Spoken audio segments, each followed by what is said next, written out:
How to change and manage your max downloads on UC browser app. Hello guys, so all what you have to do is so simple.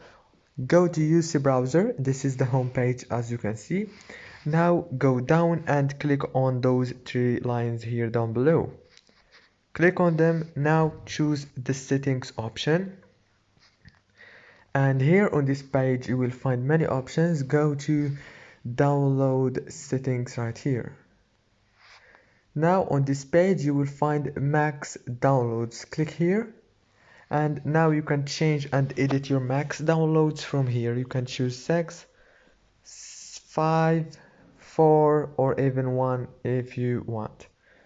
After you finish, it will be updated automatically.